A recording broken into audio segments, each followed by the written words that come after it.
The check, we'd also like to put on record, Your Honors, that for check with ending 244027, dated December 20, 2022, this is marked by the prosecution on the face of the check as T-1-130-OBP. On the dorsal portion, it is D-1-130-OVP-1.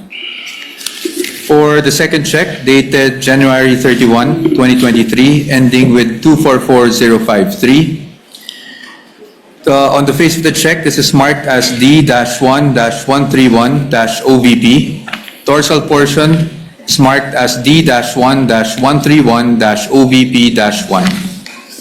For the third check, dated April 13, 2023, with ending 245511, face of the check is marked as D-1-132-OBP, while the dorsal portion was marked as D-1-132-OBP-1.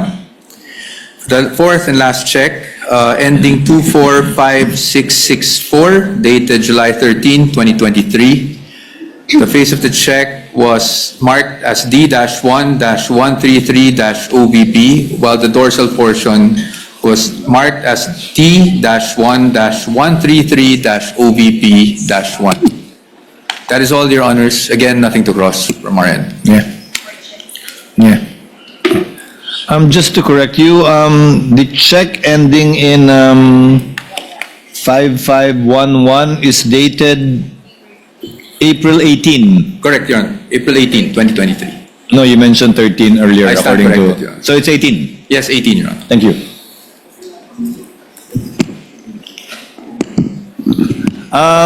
Given that there is no cross and therefore no redirect, we now proceed to allow the senator judges for their interventions in the order that they signify their intent to ask questions and make interventions. The Honorable Erwin Tulfo, thereafter the Honorable Rafi Tulfo, thereafter the Honorable Senator Judge Aquino. The Honorable Tulfo is recognized for his interjections and interventions. You have 2 minutes, sir. Thank you, Mr. Presiding Officer. Ms. Witness, Ms. Constantino, dyan ba talagang account ng mga OVP sa bangko ninyo, sa show? Or si VP lang ang nag-open ng account dyan sa bangko ninyo? Yung Office of the Vice President po. OVP. Opo. So, hindi lahat dyan may account ang OVP? Wala na po akong alam. Okay. Kaya nga po, tanong mo natin, si dating VP Robredo po ba nagbukas din ng account dyan? Actually po, na-transfer lang po sa amin ang MDS account po ng Office of the Vice President noong pong September 2022 nung lumipat po sila ng kanilang office address sa Pioneer, Mandaluyong. Okay. Normal po ba na ganito kalaki ang wini-withdraw ng isang government agency? Is this normal? Nakakita ka na ba nito ng other government agencies na ganito kalaki ang withdrawal? Wala po. Unusual po ito. Unusual yung withdrawal. So therefore, kung unusual, Madam Witness, hindi mo kayo nagtanong man lang, para saan po ba kayo ito? Kasi alam ko sa bangko po, nagtatanong. Ako po, nagbabangko ko sa privado.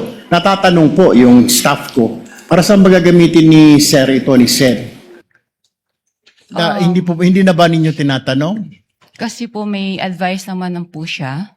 So, kumbaga dumaan naman po ito sa proseso nila. Kaya, I don't think po na magtanong pa kami. What is the SOP? Ano po standard operating procedure pag may mga malalaking withdrawal?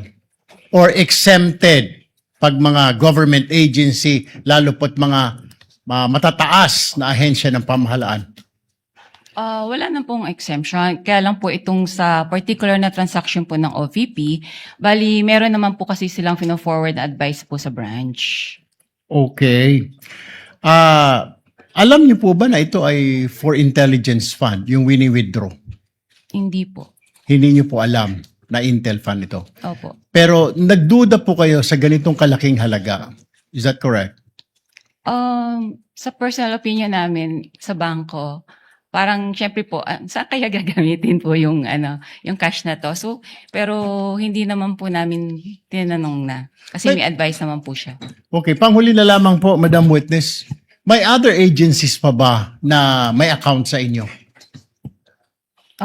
Marami naman po mga government agencies po sa Sa Land branch Bank show. ninyo? Okay. Pero walang mga ganito kalalaking withdrawal?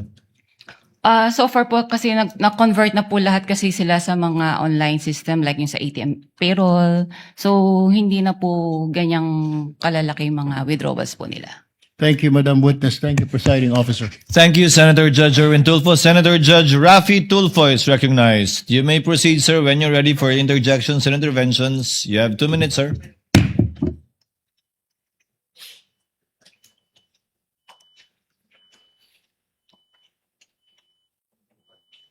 Madam Witness, magandang umaga po. Magandang umaga rin po. Hindi masyado klaro sa amin yung sinabi mong mga bag ang pinaglagyan nitong 125 million. Anong klaseng bag muli? Sa pagkakaalala ko po, ito po isang malaking, mahabang bag na Mahaba. parang dinescribe ko nga po as Duffel like bag? Gym bag? gym bag po. Iba po kasi Gym yung bag. duffel bag sa bank. So gym bag ano kalaking? Mahaba Okay.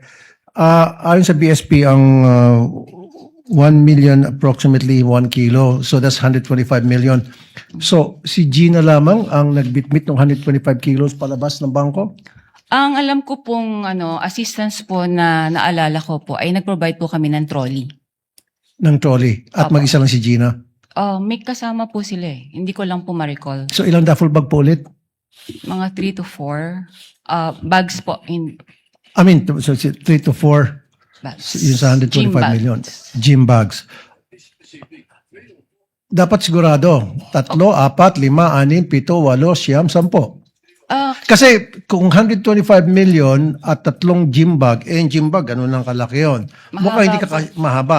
Opo. Kakasya ba dyan 125 kilos? 31 million per. Baka nagkakamali kayo. Mga 3 to 4 bags nga po. Dapat precise po kayo. Dapat ginadjot daw nyo yan bago paglabas. 3 bags ang lumabas, ang pinaglagyan. Hindi na po namin yan, po. Okay, sige. Pero dapat, you should be approximate, precise kasi we're talking of impeachment of the Vice President dito. Hindi dapat yung parang kalkulasyon lamang. As much as possible. Opo, mga ganun, 4 bags. Okay. 4 bags. Now, wala bang, kasi alam ko, pag ganun kalaki amount, kuminsan yung bangko nag-offer doon sa depositor na i-deliver yung pera sa lugar na gusto nilang pupuntahan ng perang yon through the what we call armored car or armored vehicle. Hindi kayo nag-provide ng ganoon? Hindi po. Wala po kasi kaming memorandum of agreement regarding po sa services, cash services po, or cash delivery. So hindi nag-request yung OVP ng cash delivery through armored vehicle papunta doon sa Wala back to the po, office? Okay. Curious lang ako, sino itong, meron pa isang pangalan na kapirma sa baba ng cheque, itong Rosaline L. Sanchez, sa pagkakala mo. Kasi di ba sa baba, nakalagay Rosaline Sanchez and then Lemuel Ortonio, signatory doon sa pag-release ng cheque. Who are they? Authorized signatory po. Isa po siya sa authorized signatories po ng Office of the Vice President. Si Rosaline Sanchez, sino po ito? Sa Siya- pagkakalam niyo po, Ang alam ko po, siya po yung sa finance. sa finance. Okay, nabanggit niyo rin po prior doon sa withdrawal, you're given 1 or 2 days para makapag-prepare ng cash. Sino po ulit tumatawag sa inyo? Si Miss Queenie Masangkay po. Paano niyo po nalaman na si Miss Queenie Masangkay yung tumatawag sa inyo? Na-meet ko na rin po siya sa branch nung pong nag-open po sila ng MDS account po. Okay. Last na naman, usually pag ganun kalaking amount ang withdraw, sinisiguro nyo na yung pupunta doon sa bangko, yun yung authorized na mag-withdraw talaga ng amount ng perang yan. Kadalasan tinatawagan pa yung principal. Wala kayong ganung klaseng protocol in place? Wala na po kasi may advice na po siya. 5 seconds. Wala na. May advice na sige po siya. May pera na. Okay, thank you. Bago po yung bell, Senator Judge Rafi. Next to be recognized for his interjections would be Senator Bam Aquino. You have 2 minutes, sir. Maraming You may salamat, proceed when you're ready. Presiding Officer. Miss Violeta, magandang umaga. Magandang umaga din po. Kaklaruin ko lang po, yung cheque ay mula po kanino? Mula po Itong- sa Office of the Vice President. Hindi po, dyan po napunta yung pondo, no? But kanino po, anong